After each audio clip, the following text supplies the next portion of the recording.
Well, good morning, y'all, and welcome back to the Piney Woods Homestead. It's kind of nasty out. It's been raining for a couple of days, big thunder boomers, a lot of water on the ground. Too nasty to really do anything productive outside other than maintain the livestock. So we thought we'd take you around this morning, show you the livestock, show you Rosie. Got her in her farrowing barn yesterday evening. She was actually like, let me in there.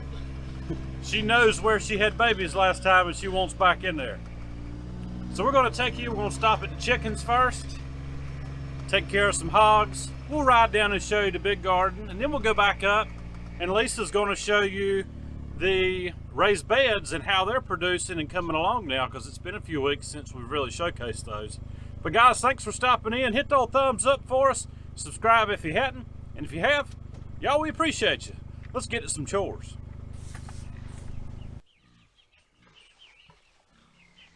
How old are these guys now? 6 weeks? 6.5. 6.5? No, 7.5. I can't remember now. They should be about 7.5 weeks Yeah, old right so. now. I have to look on the calendar. I have to look on the calendar a lot lately. Remember how long stuff's been growing. It's got so much going on. They're nice and chunky, and this cool snap has kind of helped them. We had a whole bunch of high heat and humidity for about, what, a week? Yeah. And it slows down the growth of your chickens if they're outside and that. So I'm glad the cool weather's kind of in. It's 62 degrees this morning, and they've been packing on the weight here in the past couple of days, eating more, so that's a good thing.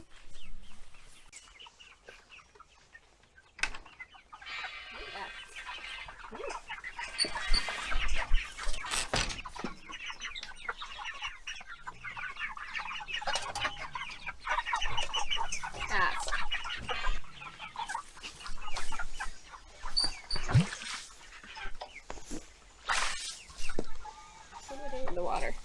Back to the gutter. Oh, I thought we left it.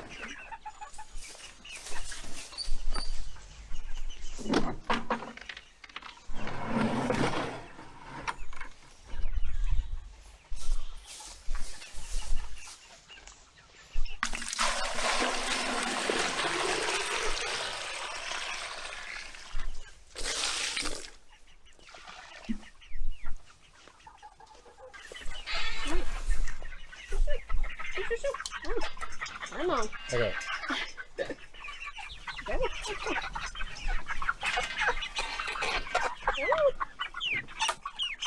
So y'all not parking this morning? No.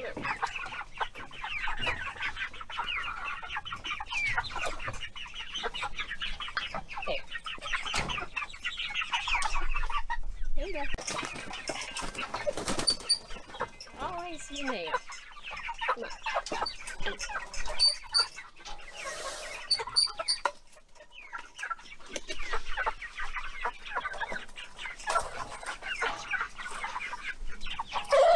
Well, I'm sorry.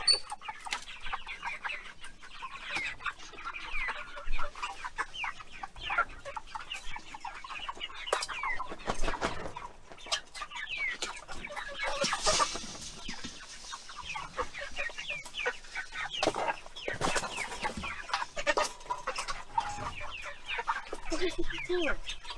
All right. Come here. Y'all, we started with 31 baby ranger chicks, and we still have 31 at 7 weeks old. And we've noticed a couple of these birds, only 1 or 2, are a little bit smaller than what we are used to growing out. And that could be something to do with the breeding genetics. A lot of stuff's happened over the past few years, and a lot of your supply quality control's taking a hitting. But anyways, these birds look really good. We cannot complain at all. We're really happy with these. We're also happy with those golden friars, and we'll share those in a little bit. But right now, Samson is starting to act up. He's making a lot of noises like a chainsaw over there, so we better get to him and get him fed.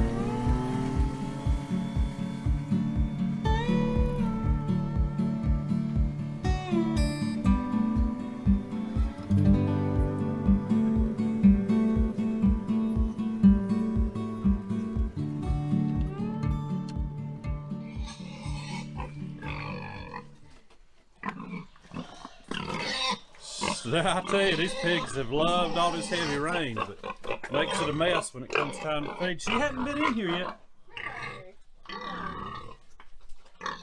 She'll come in here today, though. Oh my gracious. Girl. Oh, she's coming in. Come on, everybody. Hey, Rosie. Hey. Feed her over here in this pan. Right here. And she'll come in here. Come on, girl. Come on, everybody.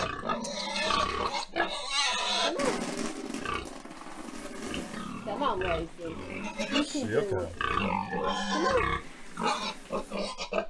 There you go. Come on, everybody. Come on. Here it is, right here. Right over here's the feed. Yeah, her belly will say, I'm coming.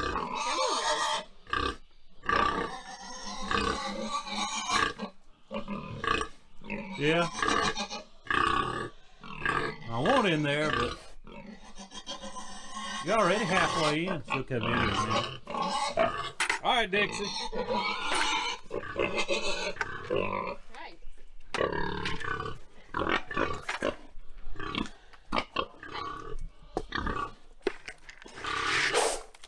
There you go. Come on, Mama. Come on, Bubba. Come on. Hey, Rosie. Hey, girl.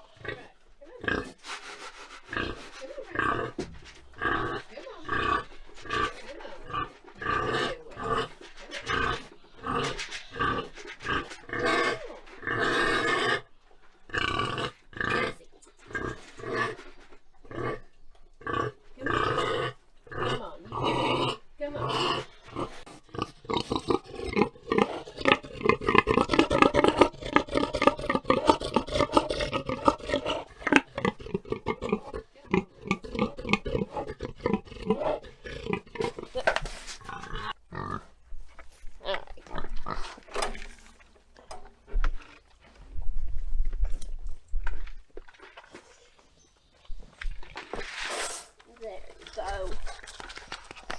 There you go.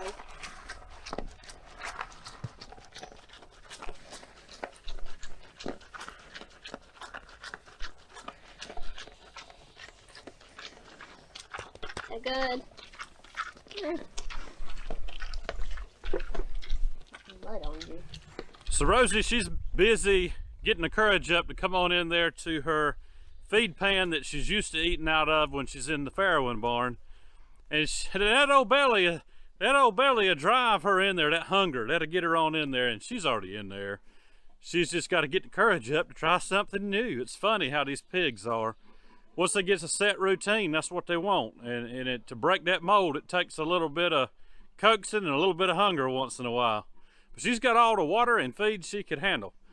And old Samson down there, we were planning on breeding him to Dixie in about 2 months. But I think what we're going to do is probably hold off until about November. That'll give him plenty of time to be mature. It'll give Dixie time to be plenty mature to go ahead and breed. And that way we'll have a new drop of piglets in early spring next year. We'll actually plan on having 2. We'll have Rosie bred again as well. So this will probably be our only litter for 2022. So if you're in the area and you're thinking you want a Hereford, we'll let you know when they become available. But 8 weeks from farrowing is when we let them go. And so it's going to be a little bit yet, but if you're interested, shoot us an email and kind of get in line kind of thing, because it's good stock, y'all. We'll see if she get in here to eat any. She was a foot away from the door. Come on. Rosie. Come on. Come on. Come on. She backed into the wall and scared herself. So. I'll tell you what we'll do. We'll go get her just a little bit more, and we'll take one of these Rubbermaid pans and put it just in front of that pan.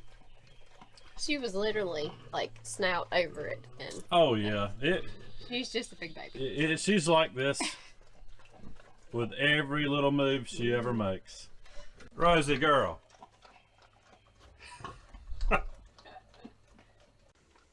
Come on, Ryan. Come on. see. Let's just see. Come on, Rosie. No. Come on.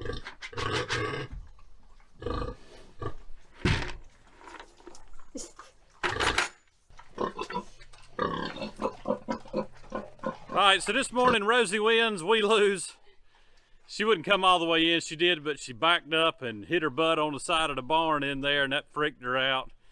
Hogs, in our case, in our opinion, and in our experience, get the words right, they don't like change, and they don't like coming through a threshold that's new to them. But once she gets used to this threshold, she'll come in here. It took her about 2 or 3 days to come into the farrowing area. All I did was open that section of fence up, and we started feeding her right on the edge, and we'd move it about 1 foot or 2 until finally she just came on in. She was comfortable with it. She said, this is home. But last year, it took us weeks to get her just to come into the farrowing area. So she did an improvement with that part at least. But I think because the barn is bigger now, she's not used to that bigger space. Yeah, used to that smaller space. But yeah, if you can go back and watch that video from last year, it took several days to get her through 2 different gate openings. Actually 3 if you want to call it the barn a gate opening, because it's got a gate on it. So it took a little while. It took weeks. Yeah. Counting the pasture, getting her into the new pasture, and then getting her over into here. Yeah, it did. It took a couple of weeks. And yesterday, she was wanting into this barn. And so Lisa put down a little bit of shavings in here, and she's been in, but only 3/4 of the way or so. But we fed her over there close to the door. This evening we'll feed her a little bit further in, and then we'll take her feed pan, and I don't know why we didn't think of this, because we did it last year and it worked. We actually took her feed pan and put it inside of that other feed pan that's mounted to the wall, and that got her used to eating out of it, and then we can just remove her feed pan. But the craziest thing about it is, after she's done, you know, she'll be in here for 8 weeks. Actually, 9 weeks, because she's a week or so away from delivery, from farrowing. We'll have to get her courage up once again to get out of this farrowing area. That's just how smart pigs are. Once they learn a barrier, they'll pretty much stick with it. That's why we have a positive barrier, being that woven wire, plus our electric. The electric's just psychological. And psychological works. But we've got the positive because we want a positive barrier in case the power's out, because Lord knows it goes out quite a bit. Coyotes, you don't want them coming in. We've got the woven wire for that. And wild boars, because there are some feral hogs down the creek, down the river. That's what one of the wildlife people was telling me not too long ago that was out. And we don't want them getting in here and messing up our stock, giving them something you can't wash off with Clorox kind of thing. So we'll let her eat, and then we're going to go down here. We'll show you the garden, in ground, see how bad it flooded last night. Hopefully not bad. Then we'll go up there to the raised beds. We'll go this way. It's a little less red clay muddy. Yeah.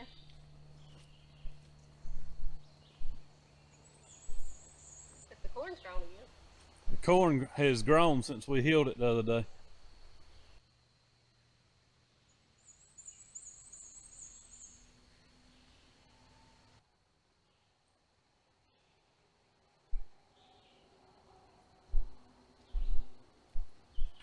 Y'all, the corn's growing real good. We got it healed the other day just ahead of some nasty thunderstorms, and side dressed it a little bit with fertilizer. Now we'll do that one more time once it gets on up, probably about 2 foot tall, if we're not worried about knocking them over. And it should just bend right over with the tractor and straighten back up. We'll see. I'm gonna have to do some more work by hand. I really don't want to, but y'all, corn's looking good.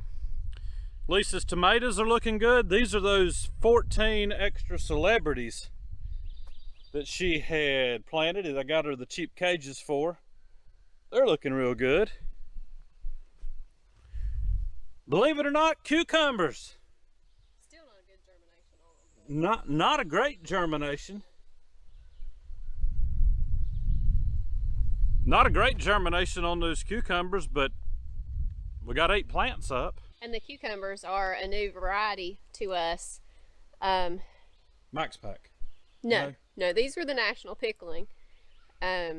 we did order some max pack, so I'll probably, what I'm going to do is do a succession sowing of those later on. So we'll get 2 different crops, and we'll see that way which one we like best for pickles and stuff. Honestly, they do better in the heat anyhow. Yeah, they do. Your peppers look real good. And you can see they're already. Oh, they got pepper starting. Yeah. Now, which pepper is this?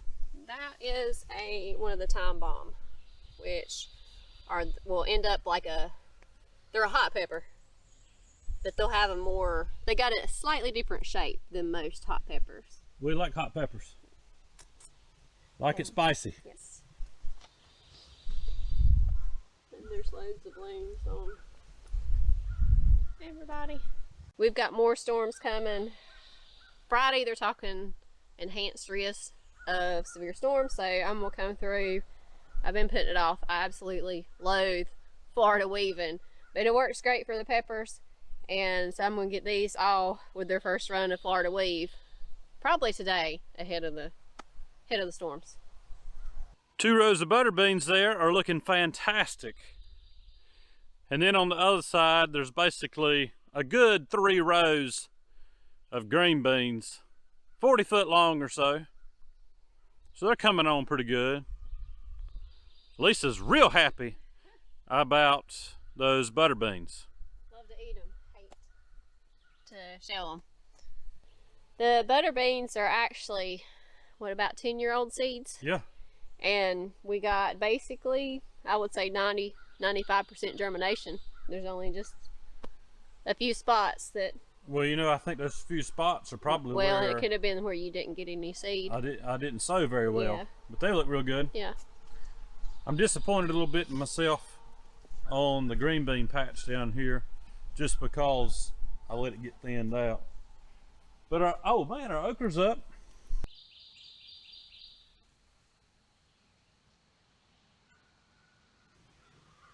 Loads of tomatoes coming on. Lord, don't let me touch the leaves. And those should be. Oh, look at that. Yeah. Trying to find. That is a homestead. Those down there are red snappers. One just touched my arm. I'll be itching. All in all, these tomato plants look pretty good. Lisa's not happy with all of them because some of them are wispy and tall. But y'all, when you've had 3 months of solid wind, that'll do it to it. But they're still going to produce tomatoes, and as long as she can keep them tied up, the plants won't break. They got plenty of blooms, tomatoes coming on. So I'm not too worried about it. She stays up at night worrying about it, I think. But that's all right. She babies this stuff, y'all, because we depend on this to eat. It's not like, hey, if it don't make, we'll just go to the store. No, this is our store. This is what we do, and that's a choice that we have made to eat healthy and to produce what we eat.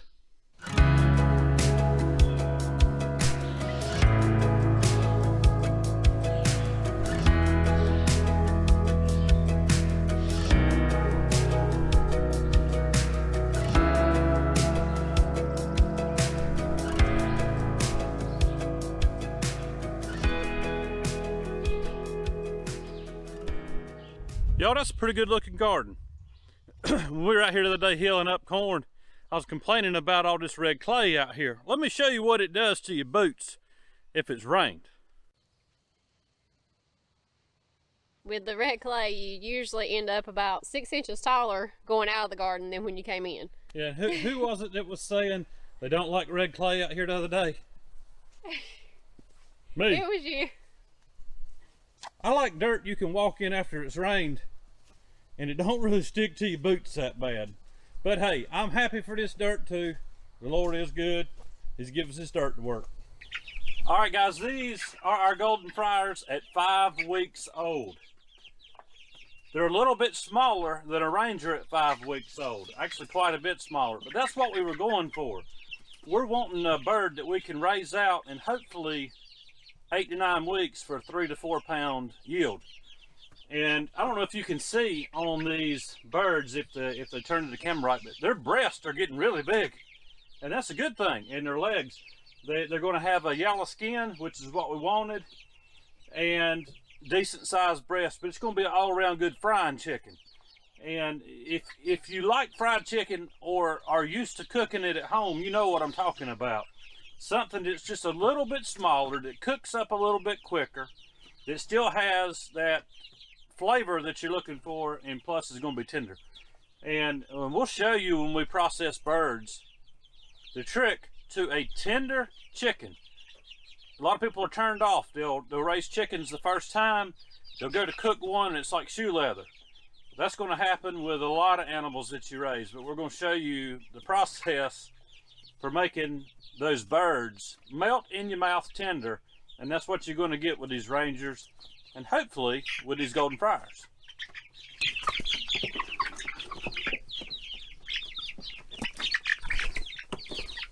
So those golden fryers are looking great. They're growing at the rate we were hoping for, and they're energetic. They eat well. There seem to be, so far, better on feed than the Rangers. We'll know. We're keeping notes and we're documenting it. And when we process, we'll be able to tell you exactly how much feed went into making a pound of chicken and a feed conversion. And so I believe we're going to come out good on this, because they like to belly up to the bar, but they don't gorge themselves. And they're putting on weight, I think, pretty good for 5 weeks. For a bird that we have bred specific here on the homestead. It's been a couple of weeks since we've shown the raised beds, and I've got one here, just one zucchini plant, and there's two reasons for that. One, if you've ever grown zucchini and had multiple plants, you know how much zucchini you get overrun with it. But I'm actually going to do a succession planting of these, well, probably just another one. But we'll get to the back and show you the main reason why we only have one zucchini. And our onions that I planted, they are a month old now, I think. And they're looking great. Yeah, they're looking great. They've really grown. And along through here on each side of my cattle panel trellis, I have, these are Tasty Bite melons. They will be like a personal size cantaloupe, and because they're such a small, they're going to be like this big, they will do well on a trellis. You won't have to worry about them snapping off and breaking. And if I need to give them a little bit of a cradle, it won't be a huge deal, but they're just not going to be a heavy fruit and everybody's helping now. Everybody wants to talk. They're not going to be a heavy fruit that's not going to be able to be trellised. And then these are, but if you're from North Carolina or from the South, they are an October bean. Up north, they're a cranberry bean. And these I'm growing to can, but they're called an October bean because old timers used to plant them usually around the end of July and let them go until October, and by then they're dried and they make a great dry bean. So I'm doing some to do as can, and then I'll do another planting of them probably down in the other garden the end of July for some dried beans to put up. Once that corn's out, we'll put that whole patch in these beans. Yeah. And these are just one of my nasturtiums and a bunch of dwarf sunflowers. So they won't get, I think they get about this tall. They won't get huge. This bed I've got, it's an acorn squash, and this is a semi-bush variety, so it's going to work well in a raised bed.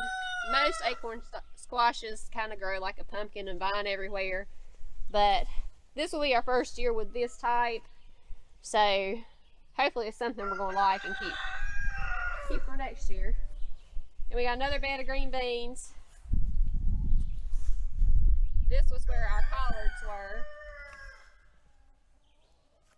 And our potatoes, you can see, are starting to die back. So I'm hoping, well, I want to wait till next week probably is when we'll dig them all up. They can go a little bit longer than that, but with the hotter temperatures coming, we're probably going to have to go ahead and pull them. But I do know I did go ahead and dig, just scratch the top just to see what kind of potatoes were under there. And we've already got some good sized ones at the top of the surface. So hopefully we're going to get a good amount from this bed. And if you notice, these potatoes are blooming. The majority of the bed is not. And potatoes don't always bloom before they die back. It's not a big deal. But I think these that are blooming are the russets that we had kind of tucked in. That we had one russet potato that Matthew had cut up and we had planted in here. And the rest of the bed is Yukon Gold. So I'm thinking that these are the russet. And our carrots took a beating with the rains, the heavy rains, but they have started standing back up. They will lay down in the rain and then the tops will stand back up.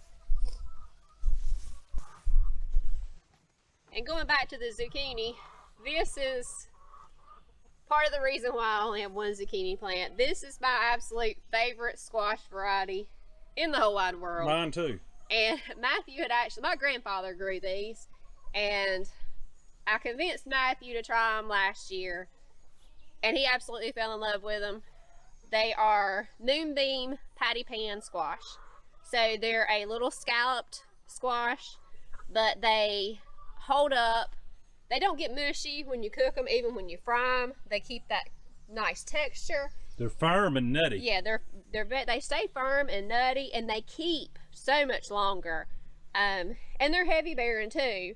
But because you'll get them, and with a squash or zucchini, they're usually good for a few days before you have to cook them, and these will last for weeks. Oh yeah, month on the counter, easy. Yeah, out on the counter they last. I love them. And so just a whole plate of them, and I'll eat them for a meal. Yeah, we did have that for a meal one night last summer.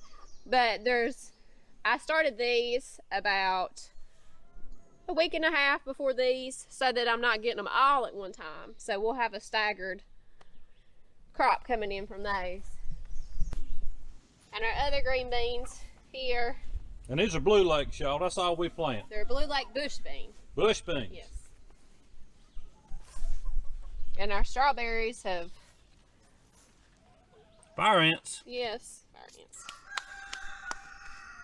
Did I start up there? Yeah.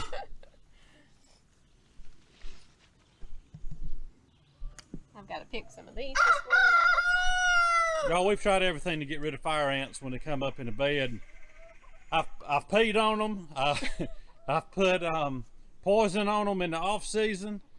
I have put diatomaceous. We've had diatomaceous. I read that sprinkling grits on them. That don't work. That didn't work. So gasoline works when you light a match to it. Anyways. Gee, this bed is more of the burgundy okra. I noticed the other day that 2 seeds were together on top of the dirt, so something has rearranged them a little bit, and they were actually right in here. So I'm gonna go back and sow some more of them, and hopefully nothing pulls them up this time. This is our volunteer pumpkin plant in our compost pile, and I grew a ton of pumpkins last year. It actually took over the whole in-ground garden. So I said, I'm not planting any this year. I put up at least a year's worth of pumpkin from what we grew. So this one popped up, and Matthew's actually let me keep a pumpkin plant. Yeah, a pumpkin. But y'all, this compost here, it looks like it might be quite a bit, but it's not, because we keep it turned. We put green grass clippings, eggshells, excess vegetable scrap, chicken bedding, all that. It'll melt down. We just keep on turning it, and by next spring it'll be good to go. And we'll use that mostly doing seedling transplants. And I went around the edge of our watermelon patch. We've got Charleston gray watermelon here, And then I went around the edges and put my coxcomb flowers and my zinnias. I call them zinnias. Same thing. And then along that upper side we have Star of David okra. Y'all, thanks for spending a little bit of time with us today at the Piney Woods Homesteads. We took you around, showed you the animals. It's sloppy wet out here, showed you the gardens. It's a lot of work, y'all, but we enjoy doing it. We like living this way. You might hear me complain a little bit once in a while, but... Red dirt. Red dirt. She's used to hear me complain a little bit, but y'all, I'm a whole lot more thankful than I am complainatory. Complainatory? I don't know. Negative? Complaining? I don't know, y'all. I'm not an expert on anything. I'm just good at a bunch of different stuff, and at least try to be. Y'all hit those thumbs up and subscribe to the channel if you hadn't, and if you have, we appreciate you. We'll see you on the next video, guys.